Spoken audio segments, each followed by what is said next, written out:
मेरा नाम लता है। मेरा पति अपने पिता के साथ हमेशा दोस्तों जैसे बिहेव करता था। और तो और मेरे ससुर देखने में बहुत ही जवान थे। मेरा पति अपने पिता से अपनी हर बात शेयर करता था। वो मेरी हर पिक्चर को मेरे ससुर को सेंड किया करते थे। मेरे ससुर बड़े अजीब टाइप के आदमी थे। वो मेरे साथ भी फ्रेंडली बिहेव करने की कोशिश करते थे। मैं अपने पति को जब अपने ससुर के बारे में बताती तो वो मुझे डांट देते थे और कहते थे कि मेरे पिता बहुत अच्छे इंसान हैं। यह बात मेरे पति के लिए सबसे गलतफहमी भरी बात थी। एक दिन मेरे ससुर ने मेरे साथ कुछ ऐसा किया जिसके बारे में सुनकर आपके भी रोंगटे खड़े हो जाएंगे। क्योंकि एक दिन मेरे ससुर ने मेरे साथ, मैं एक मिडिल क्लास फैमिली से बिलोंग करती थी और एक बहुत ही इज्जतदार परिवार में रहने वाली लड़की थी।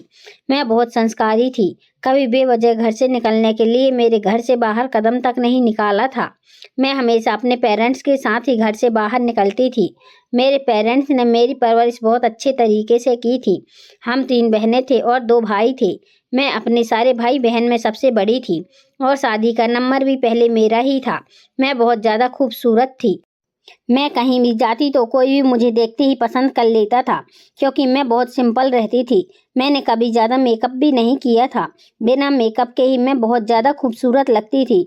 लोग कहते हैं कि जब तुम्हारी शादी होगी और तुम फुल मेकअप करोगी तो तुम 4 चांद लगा दोगी। मैं हमेशा ही सूट पहनती थी। मेरे घर वालों ने कभी हम लड़कियों को ज़्यादा फ्रीडम नहीं दी थी और ना ही हमने कभी फैशनेबल ड्रेस पहनी थी। हम हमेशा सिंपल धोती पहनते थे। अगर हम कहीं जाते थे तो हमेशा अपने पेरेंट्स के साथ ही जाते थे।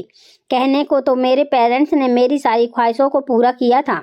हमारी सारी चीज़ हमें कहने से पहले ही घर में मौजूद हो जाती थी। मैं अपनी छोटी और सिंपल सी लाइफ में बहुत ज़्यादा खुश थी।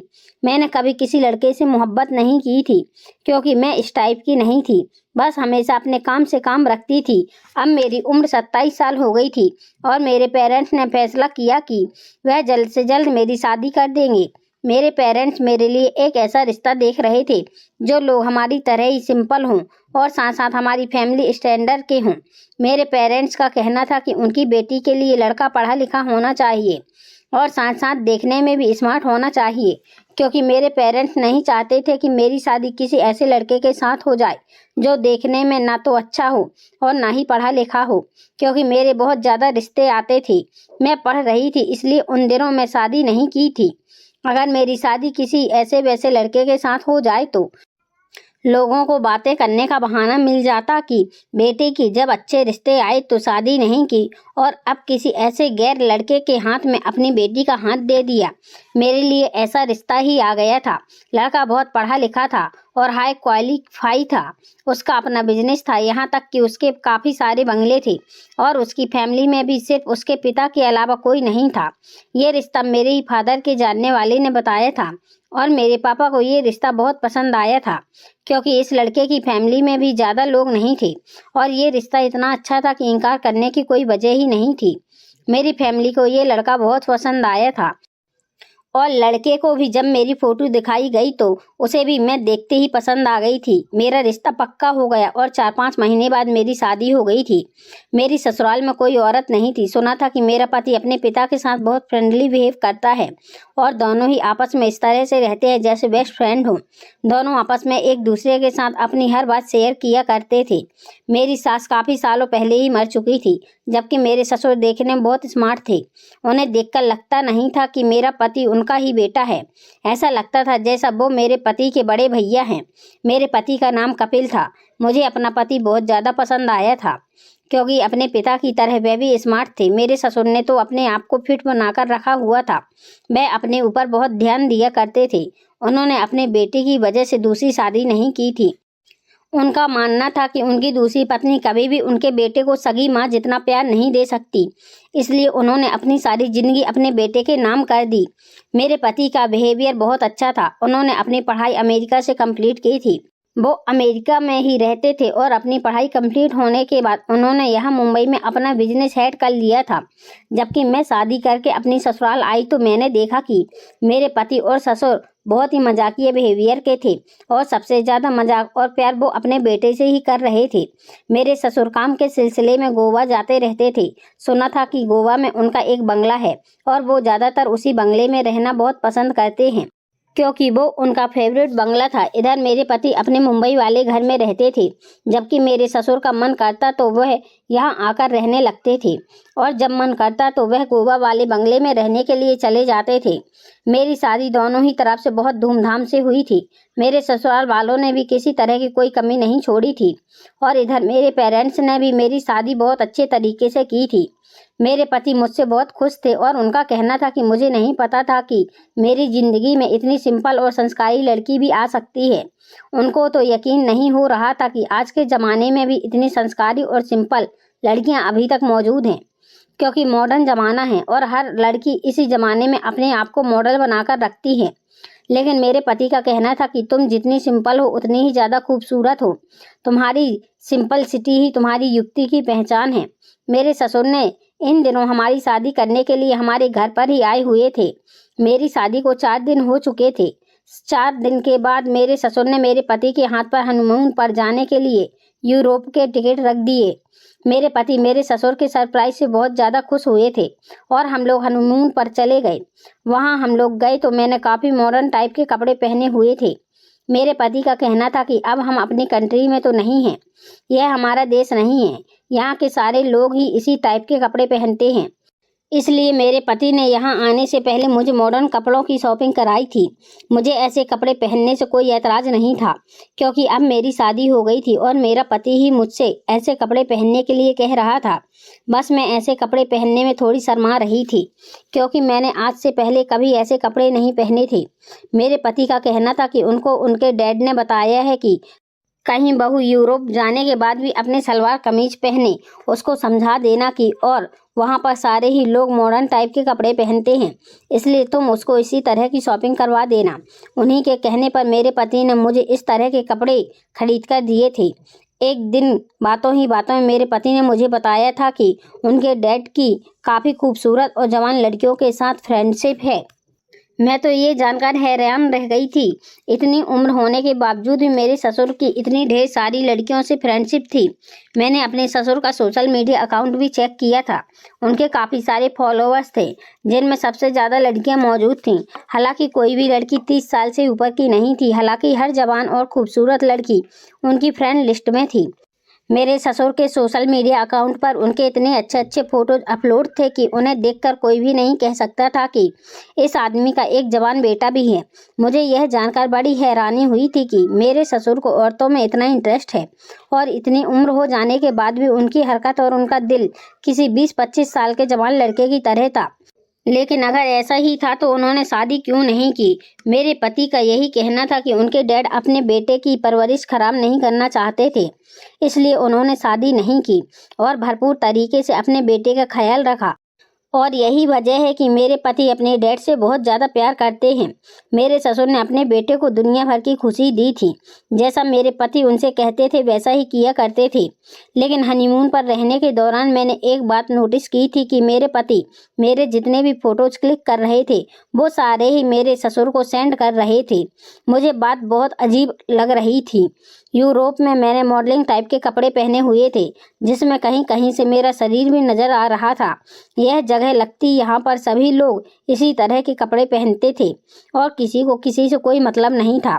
पर मुझे अपने पति की यह बात अच्छी नहीं लगी कि हम लोग जितने भी फ़ोटोज़ खींच रहे थे, मेरे पति सारे ही फ़ोटो अपने पिता को सेंड कर रहे थे। और तो और बार बार मेरे पति वीडियो कॉल करके मेरे ससुर को मुझे दिखा रहे थे। मेरे ससुर बार बार मेरे पति से कह रहे थे कि दिखाओ बहू कैसी लग रही है, बहू क्या कर रही है। वह जैसे भी थे पर थे तो मेरे ससुर ही, और ससुर तो पिता समान होता है। मैं नहीं चाहती थी कि मेरे ससुर मुझे ऐसी हालत में देखें। अगर यहाँ यूरोप में मेरे ससुर हमारे साथ किसी वजह से आ भी जाते तो शायद मैं इस तरह के कपड़े नहीं पहनती। मैं तो इस तरह के कपड़े इसलिए पहन रही थी क्योंकि हम लोग हनीमून पर आए हुए थे और ये मेरे पति की ख्वाहिश थी कि मैं इस तरह के कपड़े पहनूं। और फिर यहाँ का माहौल ऐसा था कि मुझे यहाँ के रहने वाले लोगों से शर्म नहीं आ रही थी। शायद अपने ससुर से शर्म आने लगती, पर मेरा पति तो हर मोमेंट की फ़ोटो और वीडियो करने के बाद मेरे ससुर को सेंड कर रहा था। हालांकि इस बात पर मेरा अपने पति के साथ मूड भी ख़राब हो गया था, लेकिन मेरे पति मुझे मना लिया करते थे। उनका कहना था कि अब डैड मुझसे फ़ोटो और वीडियोज़ मांग रहे हैं तो मैं उन्हें मना नहीं कर सकता। मेरे ससुराल का माहौल काफ़ी फ्री था। मेरे पति भी उसी टाइप के थे। उनका कहना था कि अब तुम्हारी शादी हो गई है, अब ये सती सावित्री बनना छोड़ दो और अभी शर्माने का ड्रामा खत्म करो। तुम अपने मायके में थी तो हमेशा घर में कैद रहती थी, अब ये तुम्हारी ससुराल है, खुलकर जीना सीखो। हमारा हनीमून कंप्लीट हो गया था और हम लोग घर वापस आ गए थे। जब हम घर आए तो मैंने देखा कि मेरे ससुर ने घर आते ही अपने बेटे को गले से लगाया और वो मेरी तरफ भी गले लगने के लिए बढ़ने ही वाले थे। मैंने उनको रोक दिया और मैं पीछे हट गई। मेरे पति को मेरी यह हरकत अच्छी नहीं लगी। मेरे ससुर ने इस बात को हंसकर टाल दिया था और वो पीछे हो गए थे, लेकिन मैं नोटिस कर रही थी कि मेरा पति मुझे घूर रहा था। मैं अपने ससुर से कोई बात किए बिना ही अपने कमरे में चली गई थी। थोड़ी देर बाद मेरा पति कमरे में आया और आते ही मुझसे कहने लगा, मुझे तुम्हारी यह हरकत अच्छी नहीं लगी लता, तुमने मेरे डैड के साथ अच्छा बिहेवियर नहीं किया। वो तुमसे गले लगने के लिए आ रहे थे और पीछे हट गई। मैंने कहा, कपिल वो मेरे ससुर भले हैं, वो मुझसे गले मिल रहे थे। मेरे पति ने कहा कि बड़े लोगों में इसी तरह से मेल मिलाप होता है, तो तुम्हें क्या पता, तुम तो घर में ही रहने वाली लड़की हो ना, कभी घर से बाहर निकली हो तो तुम्हें कुछ पता हो। मैंने अपने पति से कहा, कपिल मैं घर में भले ही रहती थी, मेरे पापा और मेरी मम्मी भी काफ़ी लोगों से मिलते थे, लेकिन इस तरह से गले लगाना और हमारे घर का कोई उसूल नहीं था। दूर से भी किसी से मेल मिलाप किया जा सकता है। मेरे पति को मेरी इन बातों पर गुस्सा आ गया था। वैसे तो मुझे बहुत ज़्यादा प्यार करने वाले थे, लेकिन जहां बात उनके फादर की आती थी तब वो उनके लिए बहुत सीरियस हो जाते थे। इसी तरह से दिन गुजर रहे थे और मेरे ससुर की हरकतें मुझे बहुत अजीब लगने लगी थीं। लेकिन मुझे कहीं न कहीं एहसास होता था कि मेरा पति ही सबकी शुरुआत कर चुका है। वो बात ठीक है कि मेरा पति अपने डैड से अपनी हर बात शेयर करता था, लेकिन हैरान तो मैं जब हुई थी जब मेरे पति ने हम दोनों पति पत्नी के बीच में जो हुआ सब कुछ भी अपने पिता से शेयर किया था। मेरे पति के लिए कोई बड़ी बात नहीं थी, लेकिन मेरे लिए यह बहुत बड़ी बात थी। मैं तो कभी अपनी माँ से भी इस बारे में बातें नहीं कर सकती थी, क्योंकि पति पत्नी के बीच में हुई बातें किसी से शेयर नहीं करनी चाहिए। इधर मेरा पति अपनी हर पर्सनल बात अपने पिता को बता चुका था और इस बारे में भी मेरे पति मुझे खुद ही बताया करते थे।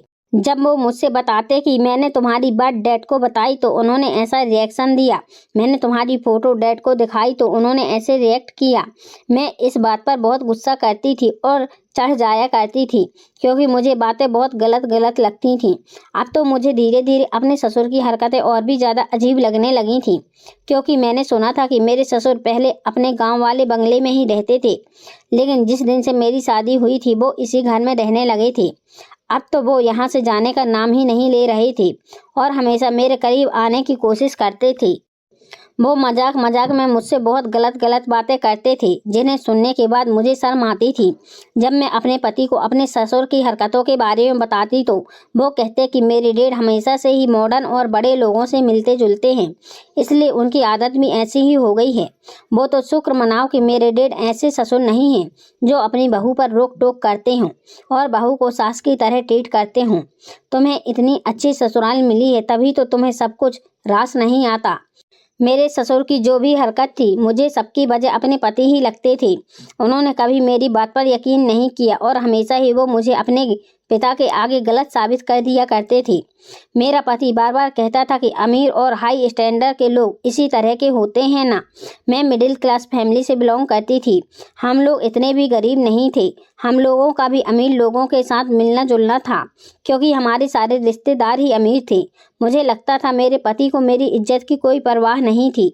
वो खुद ही मुझे अपने पिता के सामने पेश करने की कोशिश करते थे, क्योंकि अपने ससुर की गलत हरकतों की वजह से मैं उनसे बात करना बंद कर देती थी। तो मेरा पति कहता कि कभी भी मेरे डैड को इस घर में रहने से ऐसा नहीं लगना चाहिए कि तुम उनसे बात नहीं कर रही हो। अगर ऐसा हुआ तो मुझसे बुरा कोई नहीं होगा। मैं यहाँ शादी करके आने के बाद एक बहुत बड़ी मुश्किल में फंस चुकी थी। इधर मुझे अपने ससुर की हरकतें पसंद नहीं आती थी और उधर मेरा पति मेरी किसी बात को नहीं समझता था। शुरू में मेरे पति का बिहेवियर मेरे साथ बहुत अच्छा था, लेकिन जहाँ उनके पिता की बात आती थी तब मुझे खूब जलील किया करते थे। एक दिन तो हम लोग शादी में गए थे और वहाँ तो मेरे ससुर ने हद ही कर दी थी। मेरे ससुर ने मुझे अपने दोस्तों से मिलवाया। मेरे ससुर के दोस्त भी उन्हीं की तरह ही देखने में बिल्कुल जवान टाइप के ही थे। मुझे यह सब कुछ बिल्कुल पसंद नहीं आ रहा था। मेरे ससुर बार बार अपने दोस्तों को मुझे दिखा रहे थे। मैं अपने पति से कह रही थी कि देखो आपके डैड अपने दोस्तों को मेरे बारे में बता रहे हैं। इन्हें शर्म नहीं आती अपनी बहू को अपने दोस्तों को दिखाते हुए। मेरे पति ने कहा कि क्या हो गया है तुम्हें, प्लीज तुम पुराने जमाने के ख्यालों से बाहर निकल आओ। हम पहली बार शादी में आए हैं, कोई तुम्हें जानता नहीं है, तभी तो डैड सबसे तुम्हें मिलवा रहे हैं। मैं अपने पति को कुछ भी बताती तो उन्हें कोई फर्क नहीं पड़ता था।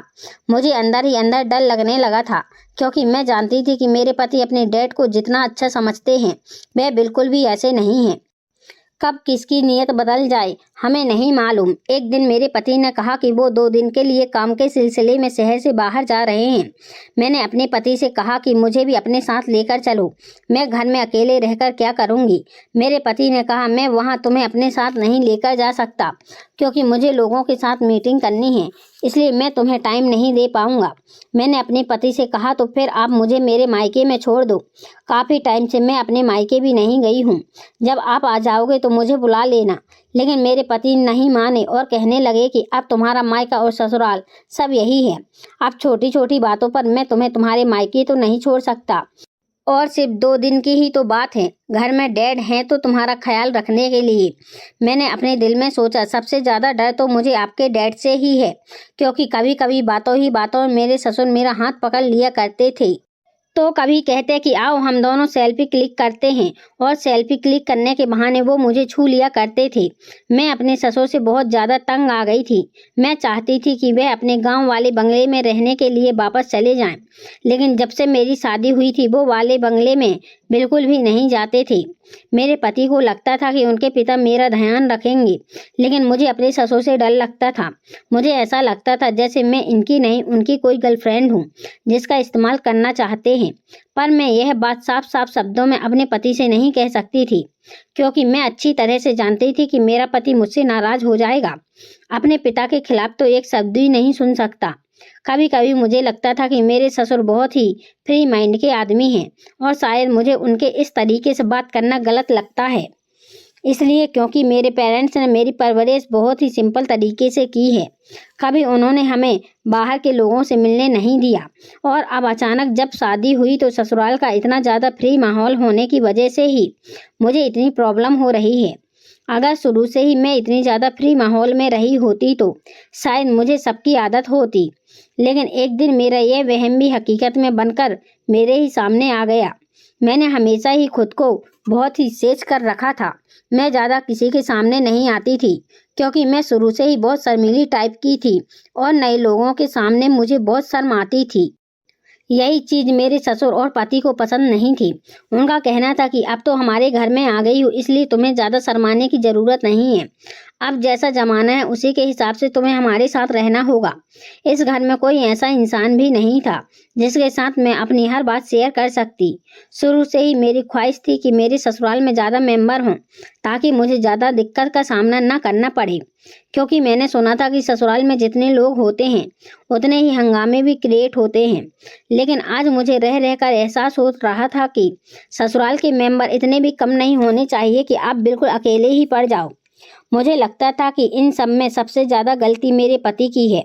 उन्हें मेरी बात को समझना चाहिए था, तसल्ली से मेरी बातों को सुनना चाहिए था, और शायद उनकी यही सबसे बड़ी गलती थी। वो मेरी हर तरह के फोटोज और वीडियो को अपने पिता को सेंड किया करते थे। यहाँ तक कि मेरे पति को अपने पिता के रिश्ते का भी लिहाज नहीं था कि वो उनके पिता थे। यहाँ तक कि मेरे पति हमारे में हुई सारी पर्सनल बातें भी अपने डैड से शेयर किया करते थे। उनका कहना था कि अमीर लोगों का स्टैंडर्ड थोड़ा हाई होता है, उनके घर का माहौल थोड़ा फ्री होता है, लेकिन इतना भी ज़्यादा फ्री नहीं होना चाहिए कि बाप बेटे के रिश्ते में कोई अंतर ही ना रहे। और मैं अपने पति की इन हरकतों की वजह से अपनी इज्जत को गंवा बैठी थी। मेरे पति 2 दिन के लिए शहर से बाहर चले गए थे। मुझे बहुत डर लग रहा था।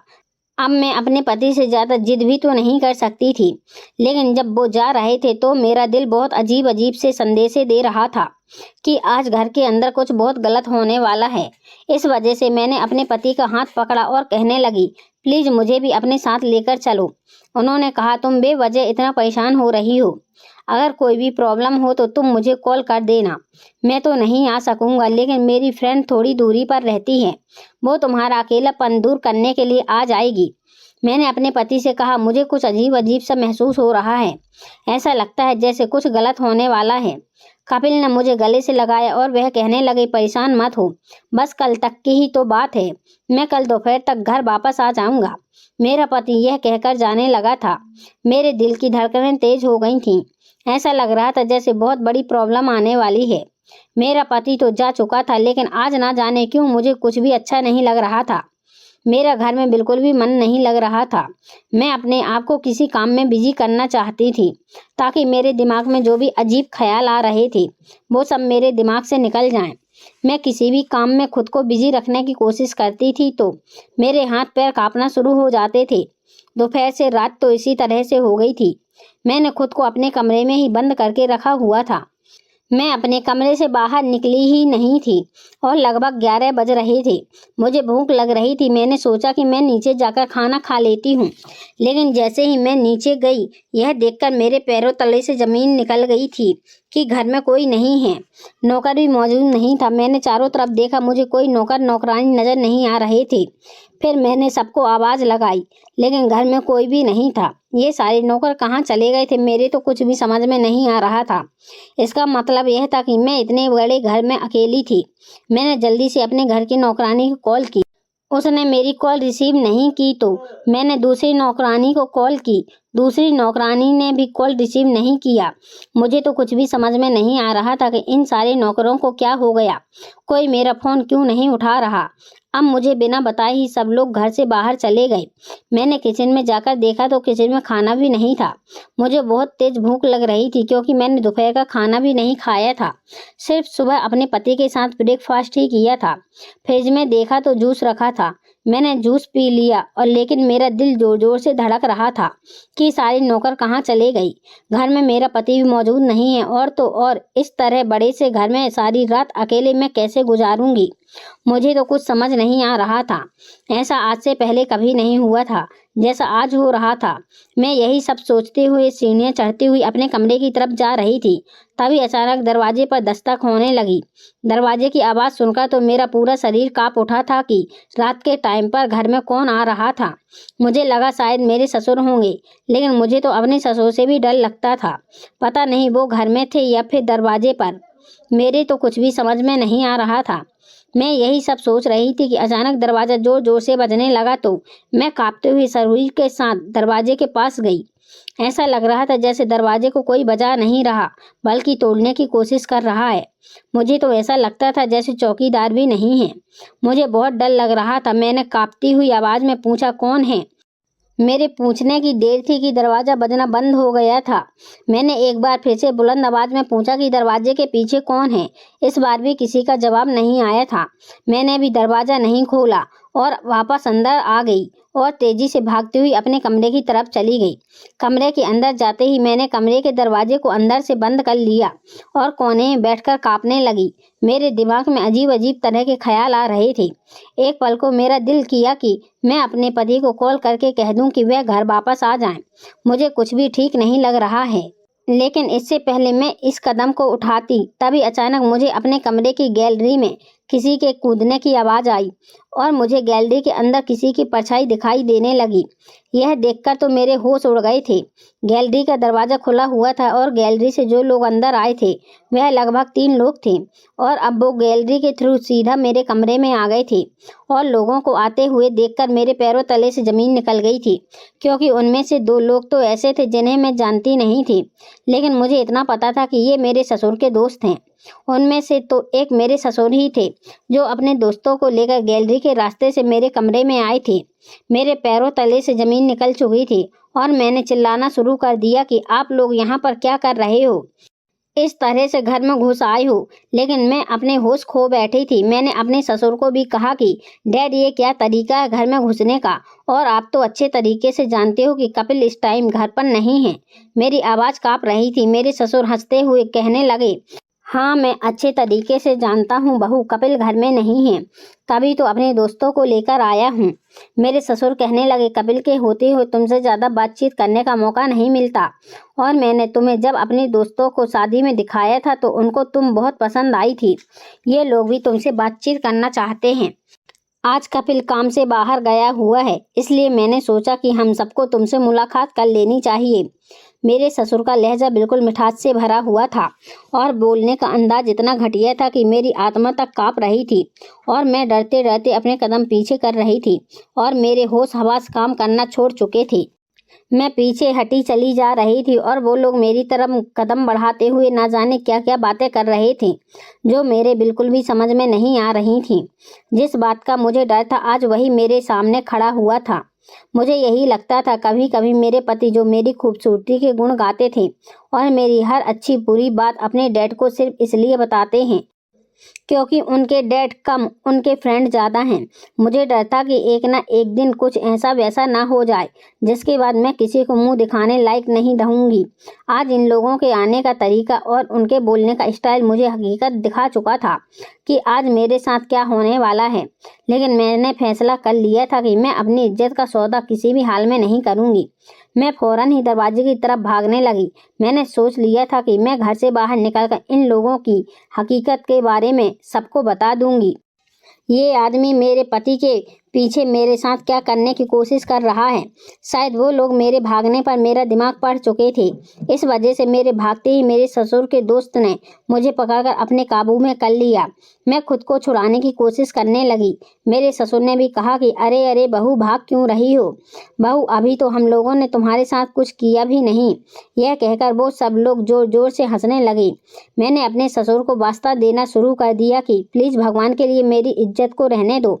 मैं आपके घर की इज्जत हूँ, आपके बेटे की पत्नी हूँ, आपकी बहू, और बहू तो बेटी समान होती है और आप अपनी ही बेटी की इज्जत के साथ खेलना चाहते हो। प्लीज़ मुझे छोड़ दो। लेकिन उन लोगों का इरादा मुझे कुछ और ही बता रहा था। अचानक ही उनमें से एक ने मेरा बाजू अपनी गिरफ्त में कर लिया था और मुझे जोरदार धक्का देते हुए बेड पर गिरा दिया और एक साथ ही वो तीनों मुझ पर हावी हो गए थे। और फिर वही हुआ जो शायद मेरे साथ नहीं होना चाहिए था, जिसके होने ने मेरी ज़िंदगी को तबाह करके रख दिया था। मेरे ससुर और उनके दोस्तों ने मेरी ज़िंदगी को बर्बाद कर दिया। मैं बर्बाद हो चुकी थी, मेरी इज्जत लुट चुकी थी। मैं खुद को हमेशा से सींच कर रखने वाली लड़की थी, लेकिन आज मेरी इज्जत खराब हो चुकी थी और यह सब इसलिए हुआ था क्योंकि मेरे पति ने मेरी बात का भरोसा नहीं किया था। मैंने कई बार उनको बताने की कोशिश की थी कि आपके डैड की हरकतें मेरी तरफ से कुछ अच्छी नहीं हैं, लेकिन हर बार मेरे पति ने मेरी बात को समझा ही नहीं था। मेरे आंसू थम नहीं रहे थे। मैं जिन हालात का शिकार हुई थी वो सब कुछ मेरे साथ हकीकत में हो चुका था। ससुर तो पिता समान होता है, बहू ससुर की सेवा करती है, लेकिन मेरे ससुर ने मेरी इज्जत को अपने दोस्तों के साथ मिलकर तार तार कर दिया था। मुझे समझ नहीं आ रहा था कि मैं किस जगह पर जाकर अपना मुंह दिखाऊं। सारी रात इसी तरह से बारी बारी लोग मेरे शरीर को छल्ली करते रहे। मेरी इज्जत मेरे लिए सब कुछ थी और आज मैं अपनी वही इज्जत अपने ससुर और उनके दोस्तों की वजह से लुटवा चुकी थी। मेरे ससुर की पहले दिन ही से मुझ पर गंदी नज़र थी और वो मेरे करीब आने की कोशिश करते थे, लेकिन उनको मेरा फ़ायदा उठाने का मौका नहीं मिल पा रहा था। वो मुझे और लड़कियों की तरह समझ रहे थे कि अगर वो मेरे करीब आने की कोशिश करेंगे तो मैं उनसे इम्प्रेस हो जाऊंगी, लेकिन मैं उस फैमिली से बिल्कुल नहीं थी। मैं उन लड़कियों जैसी नहीं थी जो बहुत खुले माहौल की होती हैं। मैं तो अपने ससुर को पिता की जगह देती थी। मेरे ससुर जानबूझकर मेरे पति से मेरी पिक्चर्स लेते थे और उनको अकेले में देखा करते थे, और उस दिन शादी में वो मुझे अपने दोस्तों को इसलिए दिखा रहे थे कि उनकी बहू कितनी खूबसूरत है, ताकि वो और उनके दोस्त मिलकर मेरा फ़ायदा उठा सके। मेरा पति अकल से इतना पैदल था कि हर बार मेरे समझाने पर भी मुझे डांट दिया करता था। कभी उसने मेरी इज्जत की हिफाजत करने की कोशिश नहीं की। खुला माहौल कहकर उसने आज मेरी इज्जत को अपने पिता के हाथों लुटा दिया था। मैं बेड पर ही एक तरफ को बुरी हालत में पड़ी हुई थी। मेरे शरीर पर कपड़े भी मौजूद नहीं थे। जब लोगों को अंदाजा हुआ कि मेरी हालत अब कुछ ज़्यादा ही बुरी हो गई है और दिन निकल आया है तो ये लोग वहाँ से भाग गए। मेरे ससुर भी वहाँ से जा चुका था। मेरी हालत बहुत ज़्यादा खराब हो गई थी। मैं अभी तक बेड पर ही मौजूद थी और मेरे उठने की बिल्कुल भी हिम्मत नहीं हो रही थी। मुझे लेटे लेटे सुबह के 11 बज गए थे और अभी तक मैंने खुद की हालत ठीक नहीं किया था। 11:30 बजे तक मेरा पति घर पर आ गया था। उसने जब मुझे इस हालत में देखा तो मुझे जगाने की कोशिश की। मैं घबरा गया था यह देखकर कि मैं किस हालत में बेड पर लेटी हुई हूँ। उसने जल्दी से मेरे शरीर पर ब्लैंकेट ढका और मुझसे पूछने लगा कि तुम्हारी ये हालत किसने की। काफ़ी देर तक तो मैं अपने होश में नहीं थी, लेकिन मेरे पति ने मुझे उठाकर बिठाया और मुझे पानी पिलाया। मेरी हालत कुछ बेहतर हुई थी। फिर मैं अपने पति के आगे फूट फूट कर रोने लगी और रो रो कर मैंने उनको सब कुछ बता दिया।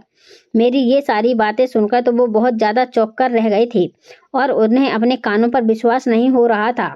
मेरे पति ने कहा कि घर के सारे नौकर कहाँ मर गए थे। मैंने अपने पति को बताया कि आपने शायद सारे नौकरों को घर से भेज दिया था। घर में कोई और भी मौजूद नहीं था। मेरे पति को बहुत ज़्यादा गुस्सा आया। मैंने अपने पति से कहा कि यह सब आपकी लापरवाही का नतीजा है। मैंने तो आपसे कहा था कि मुझे आपके डैड की हरकतें ठीक नहीं लगती, लेकिन आपने मेरी कभी किसी बात पर यकीन नहीं किया। मेरे पति ने कहा कि मुझे नहीं पता था लता कि डैड एक दिन तुम्हारे साथ ऐसा भी कर सकते हैं। मैं अपने डैड को बहुत अच्छा समझता था और आज तुम्हारी हालत साफ जाहिर कर रही है कि तुम सच कह रही हो। मेरे पति ने कहा लेकिन आज मुझे फैसला करना ही होगा। मैं तुम्हारे हक में बोलकर ही रहूँगा।